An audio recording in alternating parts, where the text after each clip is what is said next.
योनि धूपन, योनि धूपन is also called as a vaginal steaming भी से कहा जाता है। ये एक इफेक्टेड आयुर्वेदिक ट्रीटमेंट है जिससे अगर हम हॉट हर्बल मिक्सचर को यूज़ किया जाता है, इसमें किसी भी तरह के मेडिसिन को हम उसकी लीव्स को या कषाया को या क्वाथ बना के उसमें से फ्यूम्स को निकाल के पेशेंट को धूपन देते हैं। योनि धूपन देने से जो वेजाइनल एरिया है इसमें स्टीमिंग होगी प्रॉपरली। अगर हमारे पेशेंट्स को वेजाइनल एरिया में ड्राइनेस हो रही है या वहाँ पे कई तरह की प्रॉब्लम्स हो रही हैं, वाइट डिस्चार्ज की प्रॉब्लम हो रही है या ड्राई योनि है या पेशेंट को इनफर्टिलिटी की प्रॉब्लम है, ट्यूबल ब्लॉकेज में भी ये अच्छा काम करता है योनि धूपन। योनि धूपन देने के लिए हम पेशेंट को सबसे पहले एक चेयर पे बिठाएंगे। उस चेयर के नीचे से राउंड सर्कल होना चाहिए, खाली रहनी चाहिए। जो हमने योनि धूपन के ड्रग्स को कलेक्ट किया है उस कलेक्ट किए हुए ड्रग्स को हम किसी बाउल में या किसी कांड में इसको जलाएंगे और इसके फ्यूम्स निकलेंगे। उसके फ्यूम्स को पेशेंट जो है वो इनहेल करता जाएगा। जैसे ही योनि में वो इंसर्ट होता जाएगा तो वहाँ के जो लोकल एरिया में प्रॉब्लम हो रही है वो सब चीज़ें सबसाइड होती जाएंगी। इससे स्टीमिंग देने से पेशेंट का वेजाइनल एरिया जो है वो वहाँ की ड्राइनेस कम हो जाएगी। इससे क्या होगा, फ्यूमिगेशन हम किस किस चीज़ की यूज़ कर सकते हैं, हरिद्रा और भ्रेति की यूज़ कर सकते हैं योनि कंडू में। फ्यूमिगेशन विद सरला, गुगुल एंड यवा मिक्स्ड विद घृता की तरह से मिक्स करके यूज़ कर सकते हैं। फ्यूमिगेशन विद कृष्णा और कटु अलाबू को हम यूज़ कर सकते हैं गर्भसंघा की तरह। फ्यूमिगेशन विद भोजपत्रा, काकमाची इनको यूज़ कर सकते हैं अप्रसंगा की तरह। फ्यूमिगेशन विद कुस्टा, गुगुल, अग्र मिक्स्ड विद घृता को हम यूज़ कर सकते हैं। तो इस तरह डिफरेंट ड्रग्स को हम उसके फ्यूम्स बना के यूज़ किया जा सकता है। अलग अलग ड्रग्स का अपना अपना एक्शन होता है। गर्भसंघा अगर पेशेंट इनफर्टिलिटी का है तो उसमें हम कृष्ण सर्षपा को यूज़ करेंगे। कृष्ण सर्षपा से जो फ्यूम्स निकलेंगे वो योनि में जाके हमारे जो ब्लॉकेज हो रही है उस ब्लॉकेज को ओपन कर देगा। अगर पेशेंट को सूती का परिचर्या है, आफ्टर डिलीवरी हमें योनि धूपन करना चाहिए, क्योंकि डिलीवरी के बाद एक तो वहाँ पे इस एरिया में इन्फेक्शन के चांसेस बहुत ज़्यादा बढ़ जाते हैं। सेकेंडरी कई बार फीमेल्स को डिलीवरी के बाद वाइट डिस्चार्ज की प्रॉब्लम होना शुरू हो जाती है।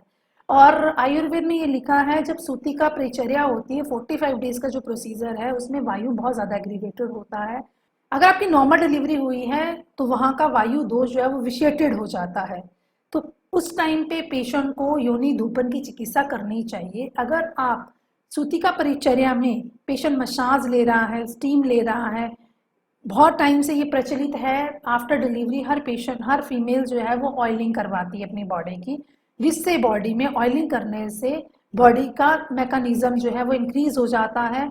अगर हम योनि परिचर्या सूती का परिचर्या में हम इस तरह के फ्यूम्स लेंगे जिसमें हमने गुग्गुल, अगर घृत, कुष्ठ इन सब चीज़ों के फ्यूम्स बना के लेंगे तो वहाँ के लोकल एरिया में फ्यूमिगेशन करने से वो हमारा इन्फेक्शन का पार्ट जो है वो सबसाइड हो जाएगा। और बेनिफिट्स क्या है योनि धूपन के, एक तो हमारा क्योर करता है इन्फेक्शन को, रिड्यूस करता है हमारी इचिंग को, इम्प्रूव करता है सर्कुलेशन को और प्रिवेंट करता है हमारी बॉडी की ड्राइनेस को।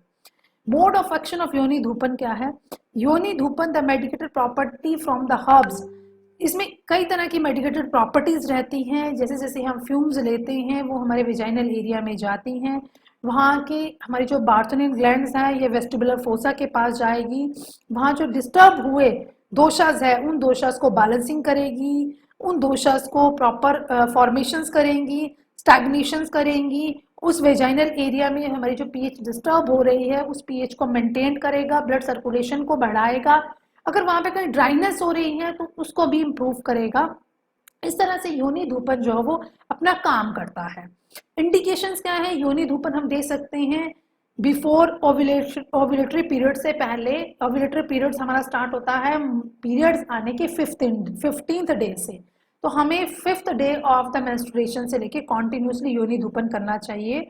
पेनफुल मेंस्ट्रुअल क्रैम्प रहते हैं, वेजाइनल ड्राइनेस में और वेजाइनल इचिंग में भी इसको दिया जा सकता है। अब कॉन्ट्रा इंडिकेशन क्या है, while using IUCD, during menstruation, during pregnancy, active infection में, यूटीआई में और पेरिनीरल टीयर में हम इसको यूज कर सकते हैं। तो स्टूडेंट जो हमारा योनि धूपन है, हम इन डिफरेंट डिजीजेज में योनि धूपन को यूज किया जा सकता है। ये हमारी मेंस्ट्रुएशन को मेंटेन करके रहता है, हमारी प्रेगनेंसी को मेंटेन करके रखेगा, किसी भी तरह का इन्फेक्शन है उसको कंट्रोल करेगा, हमारे टीयर्स को इम्प्रूव करेगा। अगर हम रेगुलर योनि धूपन करते हैं तो वो भी इंडिकेटेड है, बट आफ्टर श्रुतिका परिचर्या और इनफर्टिलिटी के पेशेंट्स में, वाइट डिस्चार्ज के पेशेंट्स में योनि धूपन जो है वो मस्ट किया जाना चाहिए। Thank you.